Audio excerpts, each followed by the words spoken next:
আমার মাসি দেখতে খুব সুন্দরী ছিলেন। আমার মাসির বর তাকে তালাক দিয়ে দিল। মাসি তখন বিধবার মতো হয়ে গেলেন। মাসি তখন কলকাতায় আমার বাসাতেই থাকত।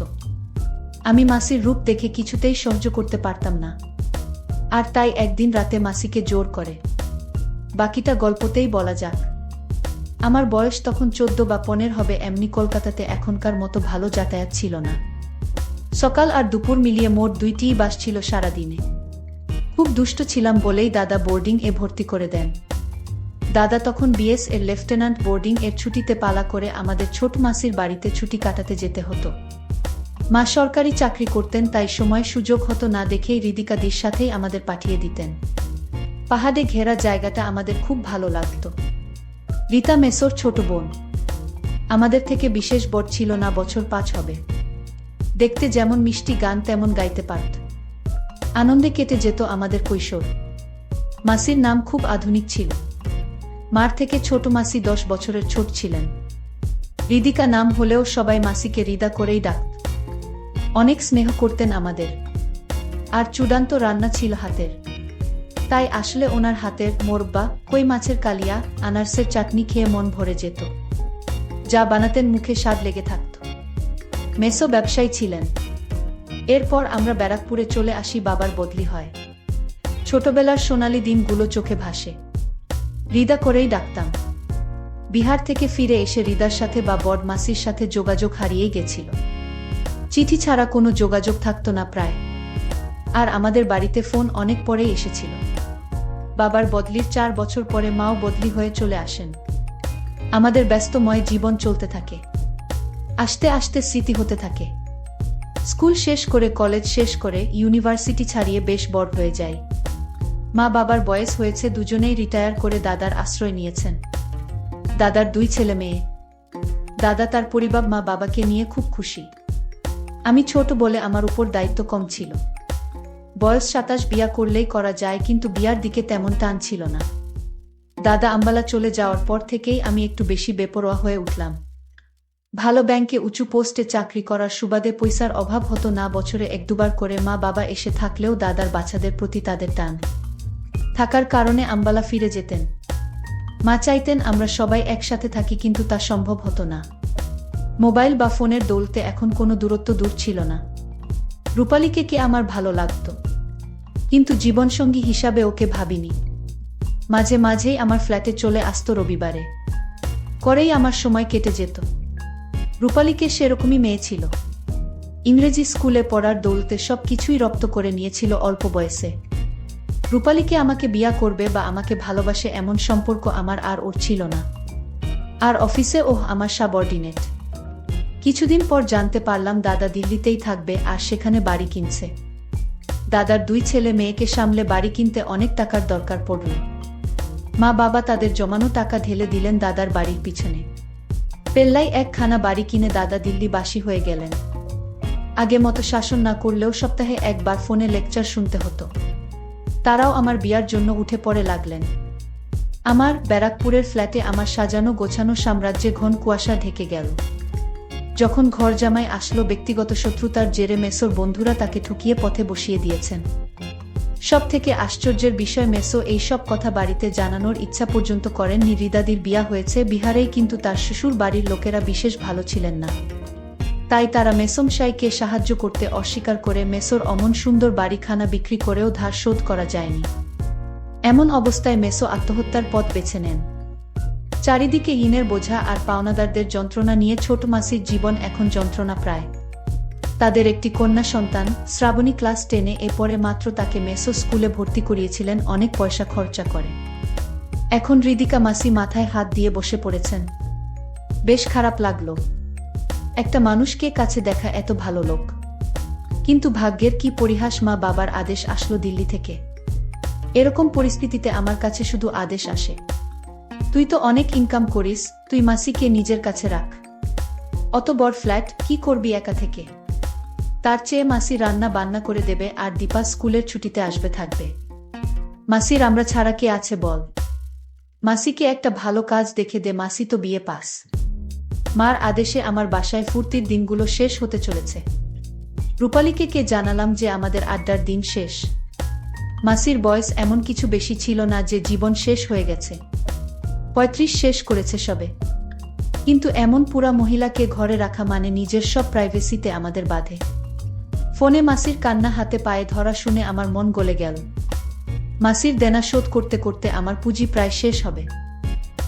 এমন সময় মাসির মেয়ের স্কুল থেকে ফোনে আসলো সামনের বছরে টিউশন ফি করতে হবে। অনেক টাকাই নেই করে খরচা হয়েছে।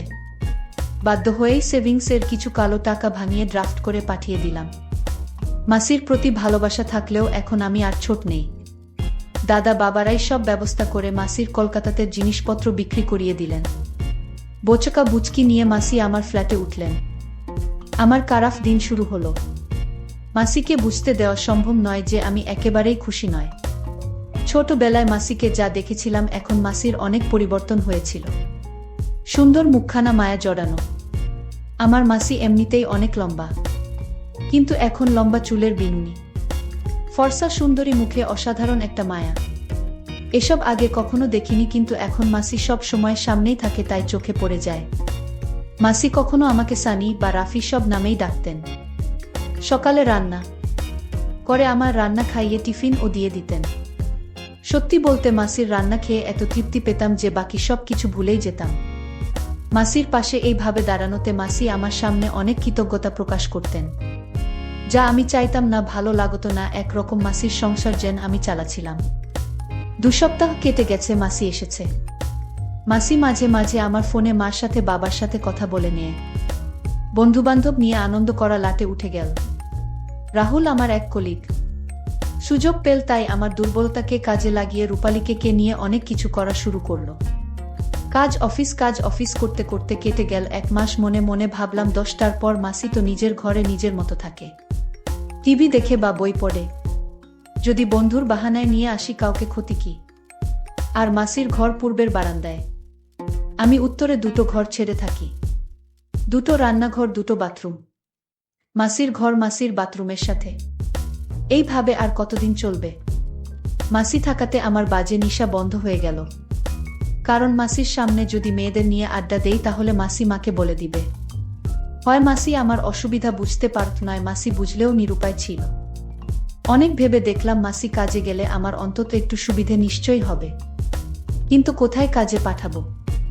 মহাচিন্তা শেষমেশ আমার ব্যাংকের জিবিএমকে বলে মাসিকে আমার ব্যাংক এই মাসিকে স্টাফ হিসাবে ঢুকিয়ে দিলাম। শর্ত একটাই, অফিসে কাউকে বলা চলবে না যে আমি তার ভাগ্নে, কারণ আমি ব্যাংক ম্যানেজার। যদি সবাই জানতে পারে রিদিকা আমার মাসি, তাহলে আমার অনেক অসুবিধা হবে। তাছাড়া মাসি একটা নর্মাল স্টাফ, আমি বস। যাই হোক, মাসি কাজে যোগ দেওয়াতে সত্যি স্বস্তির নিঃশ্বাস পড়ল।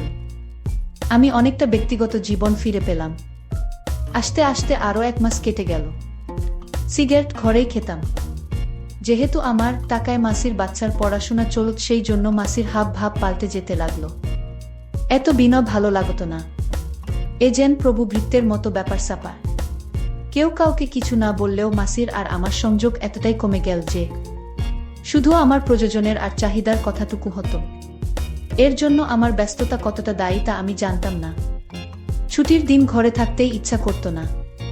গাড়ি ছিল একদিন, তাই মাসিকে গাড়ির স্বাদ উপভোগ করার খাতিরে বললাম, এখানে গাড়ি চালানো শিখে নাও, আমার বাজারের জন্য অপেক্ষা করতে হবে না। মাসি মাথা নিচু করে বলল, কাল খোঁজ নেব। আমি বিরক্ত হয়ে বললাম, আরে খোঁজ নিতে হবে কেন? বিশুদা রয়েছে তো, সব শিখিয়ে পড়িয়ে দেবে। মাসি চুপ করে নিজের ঘরে চলে গেল। বিশুদাই আমার ড্রাইভার। সেদিন সোমবার রাতে ঘরেই বিরক্ত হয়ে পার্টি ডাকলাম। আমার বিশেষ বন্ধু অন্তু, অরুণ তার সহপাঠীদের সাথে, ঋতিকা আর নীল। ঋতিকা তেমন একটা ভালো মেয়ে না, ওকে পছন্দ না হলেও অরুণ আমার ভালো বন্ধু, মানা করতে পারলাম না। নীল 1 মাস আমাদের ব্রাঞ্চে এসেছে। দারুণ সুন্দরী, কিন্তু কারো সাথে বেশি কথা বলতে চায় না সহজে। আমার বসার ঘরে সবাই বসে হাসি ঠাট্টা করছে। নীল আমার ডাকতেই এসেছে, না হলে ও সহজে কোনো পার্টিতে যায় না। আমরা কি করতে যাচ্ছি তা মাসি লুকিয়ে থেকে দেখতে লাগলো। মাসি বাড়িতে শাড়ি পরেই থাকেন, আর শাড়ি পরলে মাসিকে আরো সুন্দর দেখায়। মাসিকে দেখে অরুণ চমকে উঠল। ওদের ভুল ভাঙিয়ে দিয়ে সংক্ষেপে সব বলতে হলো। মাসিকে অরুণ বলল, মাসি আজ আমাদের সাথে থাকুন। মাসি মৃদু হেসে ঘর থেকে বেরিয়ে গেলেন। আমি বললাম, বাহ, তাহলে তো ভালোই হয়। তোমার বিরক্ত লাগলে তুমি তোমার ঘরে চলে যেতে পারো। মাসি বলল, না, আমার অসুবিধা নেই, তোমাদের যা ইচ্ছে কর। রাতে কি রান্না করব কিছু? আমার মনে মনে আনন্দ হলো। এই তোমার কি রাতে কেউ কিছু খাবে? আমার মাসি কিন্তু চরম রান্না করতে পারে। ঋতিকা আর অরুণ বাড়ি চলে যাবে। অরুণ অনেক জোর খাটানোর পর ও খেতে সম্মতি জানালো না। নীল বলল, যা খুশি চলবে। মাসি, আমার আর নীলর জন্য রান্না করো চিকেন আচারি আর পরোটা, আর রায়তা, চা কফি তাড়াতাড়ি দিয়ে যাও। মাসি সম্মতি জানানোর মতো ঘাড় নেড়ে রান্নাঘরে চলে গেল।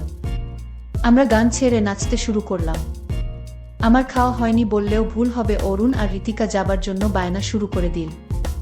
কফির প্রশংসা কে কি করেছিল সত্যি বলতে আমার মনে নেই। শেষমেশ অরুণ আর ঋতিকা বেরিয়ে গেল। বুঝতে আমার অসুবিধা হলো না, এবার আমি আর নীল রইলাম। আমি গল্প করা শুরু করলাম। নীল সরল সোজা কিন্তু লোক বুঝে চলে। আমার হাই পোস্ট, তাই আমাকে সমীহ করলেও ওর মনে কি আছে বোঝা দেয়। তাই সাধারণভাবেই শুরু হলো কথাবার্তা। নীল কথা বলতে বলতে জানানো যে সে ব্যাঙ্গালোরে থেকে কলকাতায় এসেছে শুধু বদলি নিয়েই নয়, তার বাবাও এসেছে বদলি হয়ে। এছাড়া পড়াশোনা ব্যাঙ্গালোরেই করেছে। আমি বিয়ার কথা জিজ্ঞাসা করতেই কূপ দিয়ে গেল নীল। কি বিয়া? আমারই লাইনের মনে হলো নীলকে। আচ্ছা, তুমি তোমার মাসিকে ডাকছো না কেন এখানে? মাসিকে এখানে ডাকলে বিষয়টা খারাপ মনে হবে। কিন্তু মনে শয়তানি বুদ্ধি জাগল। যদি মাসিকে এখানে বসাই তাহলে মাসি মা বাবাকে আমার জীবনযাত্রা নিয়ে কিছুই বলতে পারবে না, আর কোনোভাবে যদি নীল বা অন্য কাউকে এনে পারি তাহলে মাসির মুখ বন্ধ হয়ে যাবে। নীল বলল, মাসি, এখন আমরা যা খাবো তা আপনারও খেতে হবে। যদি খেতে না চান তাহলে কিন্তু আমরা ভেবে নিব আপনি আমাদের হিংসা করেন।